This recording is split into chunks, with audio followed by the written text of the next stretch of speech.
Hi everyone, welcome to Criminal Justice 201 Policing. I'm Professor Jason Ostro, and this week we're going over police history and Robert Peel. This is week one, so let's get started. This particular lesson we're going to discuss the early history of the police, describe the English system, discuss Robert Peel and his influence on policing, and then as well explore different time periods in policing. So let's get started. Early history of the police. In order for you or I or anybody else to understand policing in America, the first thing you have to really understand is where it comes from. And our system of policing comes primarily from the English system of policing. So prior there to being a United States of America, there was an English system, and the United States was part of the English colonies, British colonies. The English system had what was known as a constable, which is a higher level official who was responsible for keeping the peace among people in what they call the mutual pledge. You could think of this as like an early neighborhood police officer, early neighborhood keeper of the peace, constable. Now, within that small area, you also had bigger areas. So maybe you have a neighborhood, let's say Jamaica, Queens, and you have a constable within that neighborhood. And then when Jamaica gets bigger and it turns into Flushing and then it turns into South Jamaica, now maybe you have a county developing. In the English system, a county law enforcement officer would be known as the shireve. Shireve. That would be an official who was placed in charge of the peace in a larger geographical area, what we would think of as a county. Okay, so you had a constable within the small communities, and then a shireve within the larger communities. In the United States, when the United States becomes a country, this turns into the cop, the constable, the cop, and then the shireve becomes the sheriff. The sheriff. That's where we get the term sheriff from.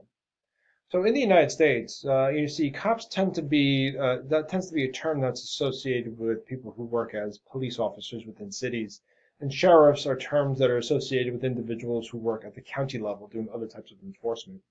So we inherited those from the English system, and that's where we get them from. So that's sort of the basics of where we get our structure of policing from in the United States, the very beginning.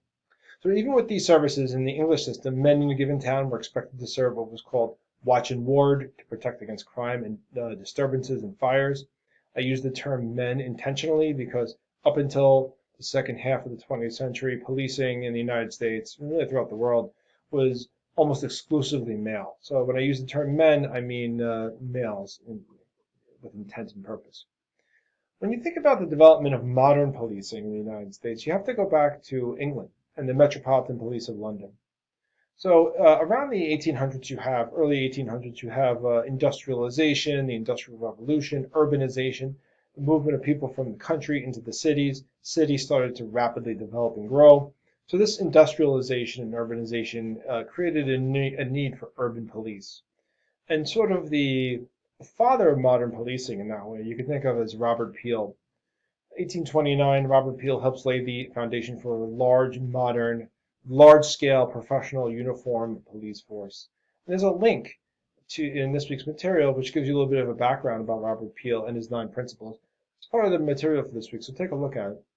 So officers were chosen among men, again intentionally used, based on their ability to reflect personal ideals. And they were organized around the beat system. This is when you hear cops walking the beat, police on the beat, out on the beat. That's where we get this term from.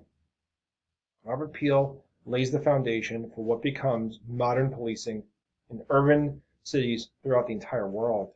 But it starts in London and it makes its way over here to the United States. So when we think about policing in early America, in the North we used systems that were replicated by the early English models. The constable, the shireve, and also when you have big cities sprout up like New York, Boston, Philadelphia, Washington, Detroit, Chicago, the police departments in our cities in the United States replicated the principles of Robert Peel and the Metropolitan Police of London. In the South, they were slave patrols. That's exactly what that sounds like. And the different regions really had different functions because the United States was really a mishmash of countries in the places in the 1800s. In the Northeast was more industrial. The South was more rural. The West was not, many parts of the West were not even considered parts of the United States yet. They were the frontier. So the first U.S. police department we have is in Boston in 1839.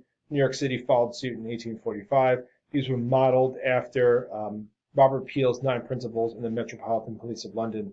So when you go outside your apartment or your house, and you get in the subway, or you take a bus, or you walk down the street, and you see the NYPD or you see local police, what you're seeing is what Robert Peel envisioned, all those years ago in 1829 in London. That's the end result of that. So policing in early America from our founding until 1890, and this was characterized by a lot of politics, corruption, and brutality. And many people would make the argument, well, things haven't changed. Well, I mean, when you compare that to policing in the early time, it's much, much different. We had this really strong political influence in policing. Politicians determined who would be appointed, promoted, dismissed, that sort of thing. They had to pay patronage, give their loyalty. Their loyalty was to the mayor or the governor or the city council person. It wasn't to the Constitution, which is where it should be, to law. Police served as an enforcement arm of the political party and controlled a rapidly increased number of immigrants. If you want to watch an interesting film that takes place in this time period in New York City, it's Gangs of New York by Martin Scorsese. It's actually an interesting film that sort of goes over some of these topics in many of the areas where our school is located and many of you live. Police also had what you would consider a generalist function as opposed to a specialist function. We think of today, police today is very specialized, like they go out, they fight crime, they arrest people, they do investigations, they place people under arrest.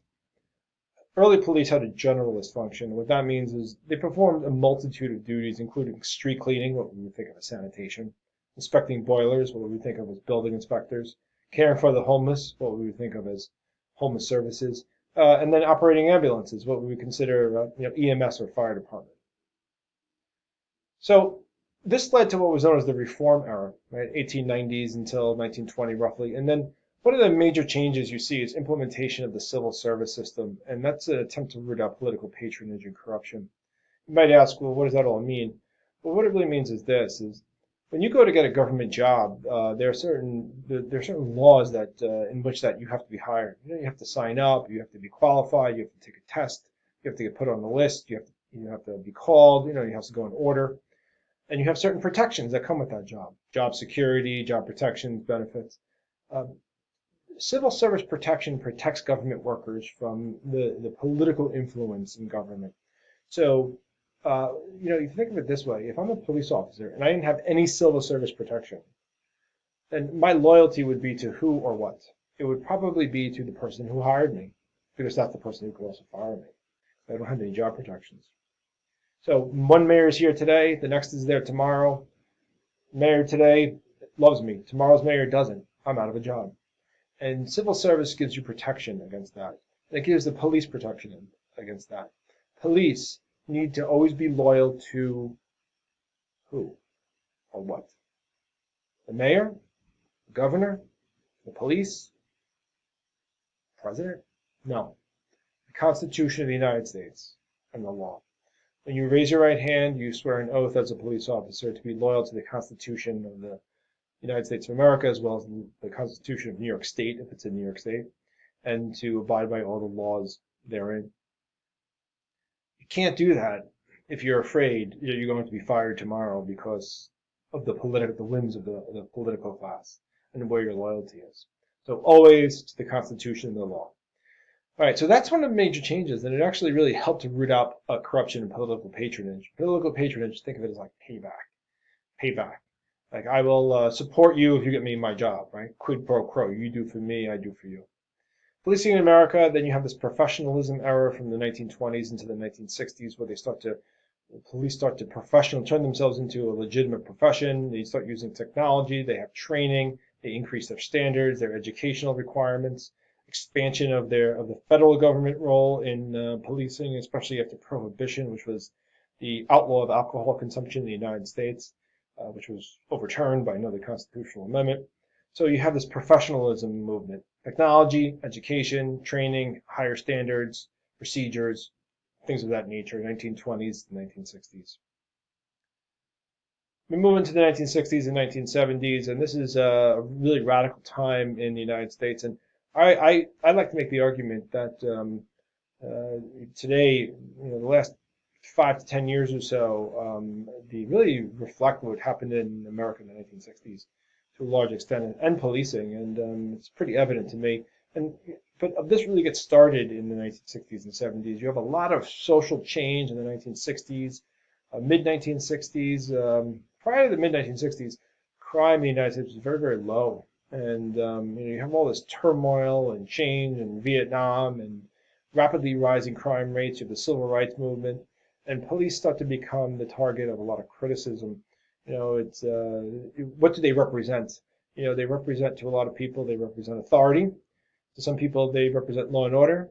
To some people, they represent, peace. Some other people, they represent oppression, abuse. They represent misconduct and intolerance. So, you have all this. This is all boiling up throughout the 1960s, and it leads to a lot of criticisms of the police because ultimately they represent the law. And if you don't like the law, then who do you take it out on? Do you take it out on the building, or do you take it out on the cops in front of you? So police are often caught in the middle of these things because their loyalty is never to one side or the other side, or at least to the Constitution, or at least it should be. Often caught in the middle.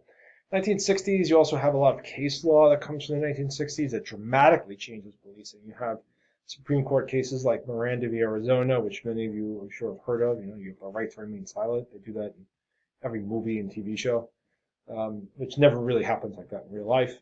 You have Terry v. Ohio, you have Gideon v. Wainwright, you have all these like really incredible, cases that really rock, case law that really rocks the foundation of policing and criminal justice in the United States. So 60s and 70s, you have a lot of this, and you also have this really, rapid increase in crime, beginning in the late 60s, and it really continues until the 1990s. So lots of radical change in this time period.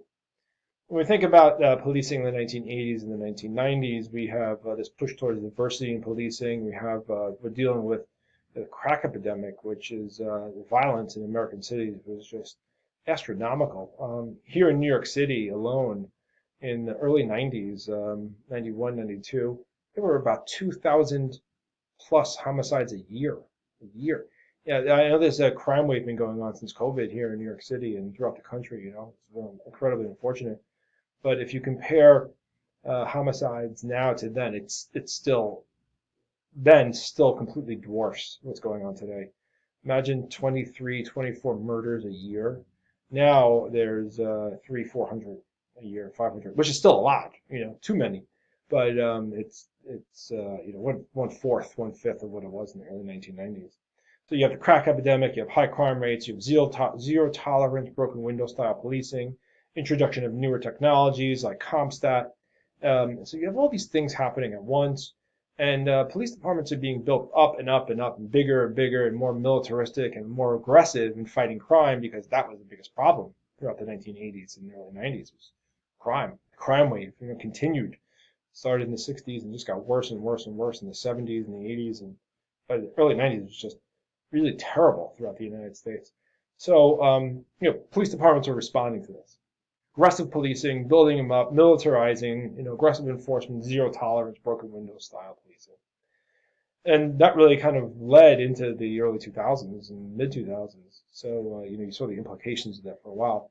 You also have this video that came out in the early 19th, I think it was 91. Rodney King video, there's a link to it in your material for this week. It's really provocative, and it's considered the first viral video. This is pre-internet, and Rodney King was a black motorist who was driving, and he was under the influence of drugs or alcohol, and he led the LAPD on like a sort of a wild goose chase for a number of miles, and finally when the police pulled him over, they got him out of the car and they really gave him quite a beating, and this was all caught on video, right? And apparently this had been going on in Los Angeles and throughout the country for quite some time, and members of the community were complaining about it, and nothing seemed to be done about it. So Rodney King, this is caught on video, and the whole country is horrified at like what they're seeing because it was so over the top, excessive force, and anyway, what ends up happening is the officers get arrested, and they get found not guilty. And then two of them, the riots ensue throughout the United States, especially in Los Angeles. The 1992 LA riots throughout similar to what you've seen over the past few months. And Two of them end up subsequently being arrested, or all four of them get tried, brought up on federal charges, and two get sent to prison. Nonetheless, this video spread like wildfire. It was the first viral video of police use of excessive force and brutality that sort of, pre-internet was a viral video. Also, in the 80s and 90s, you start seeing the influence of terrorism, which actually really starts in the 1970s.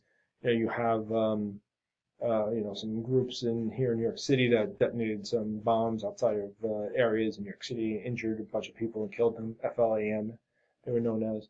You have the first World Trade Center bombing in 1993, where an individual, Ramzi Youssef, packs a truck full of explosives, parks it into the garage of one of the World Trade Center buildings in the hopes of knocking one of the towers over and killing as many people as possible. And he detonated the bomb. It went off, and it took out about I think seven people died, and many others were injured. It only affected the parking area, but at the time, people were like, "This is so fantastical! You're going to take down those towers? It's unbelievable, right?" The Ramzi Youssef was caught within a week or so by the FBI because the vehicle that he used in order to build this bomb and park it, he rented it from a place in New Jersey, and then he went back to get his deposit for the vehicle, claiming that the vehicle was stolen. Meanwhile, the FBI had got all the forensics from the site, including the VIN number, VIN number from the vehicle, so they traced it back. Anyway, the long and short of it is this individual was caught so quickly, and it was damaging, but it wasn't horrific like 9/11. So most people were like, they caught the guy. It was just one terrorist, one lone wolf terrorist. It'll never happen again. 1995, you had Timothy McVeigh, who builds a huge truck bomb. He's a sort of what you consider a white nationalist, right-wing terrorist. He's builds a huge truck bomb, and he parks it outside the Alfred Murrah building in Oklahoma City because he was aggrieved and angry at the federal government for a variety of things in his mind. And he parks it outside this building at 9 o'clock in the morning, and it's a huge truck bomb, and he detonates it, and it kills 168 people, including something like 23 kids in a nursery daycare center, and injures hundreds and hundreds and hundreds. And so he was put to death in a couple of years after this. But when people thought about terrorism in the United States, you have these two major events: World Trade Center '93, Oklahoma City 1995. They sort of seem like very isolated events. And what's the police response to that, right? And then which leads us into policing the 2000s, and our world dramatically changes on 9/11, 2001. When the group of people who attempted to take out the World Trade Center in 1993 came back 8 years later to quote unquote finish what they started. I was a police officer then in New York City, on duty at the time of this incident, and what I can say, it was particularly horrifying to experience. Nonetheless, the change in which policing has gone through as a result of this. Many of you are not aware of it because you sort of grew up in it. Maybe you were born in '89, 2000, 2001, 2002. And so, it's the world in which you know. But what I can tell you is the world of policing and criminal justice has dramatically changed in the 20 years after 9/11. And it's incredibly evident. When you see police officers, in the streets of New York wearing, heavy vests and helmets and long rifles, traveling in armored vehicles from place to place. That might seem, that's just what the cops do. That was almost never the case in the United States up until after 9/11. There was always a separation of what the military does and what the police do. And post 9/11, you have more of a merging of those. And then you also, when you see these checkpoints at subways and things like that, completely different. Barriers everywhere, checkpoints, things of that nature. So I would say up until COVID, 9/11 was the thing that has influenced policing the most in the 20th century. Now we're dealing with a whole other set of issues and problems. All right, so we have terrorism in 9/11. We have communications technology, introduction of that. This push towards community policing. accountability, right? To this idea that police need to be held accountable. How do you do that? And then, crime starts going down dramatically in the 1990s, and that goes through the 2000s. So you have these huge police departments that were built around, fighting crime and enforcement and zero tolerance on arrest. And they're continuing to do that until, 99, 2000, 2001, 2, 3, 4, 5, crime keeps going down, but, the aggression, the aggressive enforcement, continues. And so that's where you start seeing a lot of problems, like, in police community problems in the 2000s start coming from this sort of over enforcement, right? Then we have issues with like diversity, what does diversity mean today as opposed to 20 years ago in the 1980s, 30 years ago in the 1980s when we first started talking about it? All right, diversity in the 1980s was really, more women and more blacks. Today it's, well, women, blacks, Hispanics, Asians, gender, identity, sexual orientation, everything, right? So we have to include everybody in that conversation. And then, of course, there's this, use of force issue that, police have to be held accountable for that. What kind of force did they use? This militarization of the force. And now you see this push towards, I would say, beginning in the 2000s, the 2020s, right? This push towards defunding the police, right? And then you have all these protests and civil unrest, which you're seeing is, some people call it a national police crisis. And what I'll say is, I think this idea of defunding the police, has some merit, and not completely, but maybe over the last 30, 40 years, what we've asked of the police is just to do too much. Maybe we're asking them to be too involved in too many different parts of our lives. So maybe they need to scale that back a little bit. And if crime keeps going down, which it has been until recently, do we need these huge police departments doing everything? So those are questions for you to think about as policing students and criminal justice students.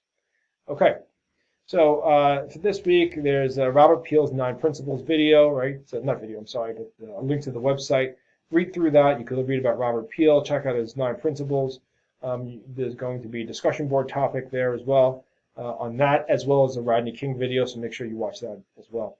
As far as your assignment for this week, it's a discussion board assignment. There's 2 parts to it. The first part is due before Thursday, before 11:59 p.m. Thursday. You can complete it anytime before that. And I'm asking you to respond to a classmate who, wrote something different than what you would think or what you felt by 11:59 p.m. on Sunday. All right, so that's when they're due, but you can always do them before. All right, I wish you the best of luck this week, and I'll see you online throughout the week.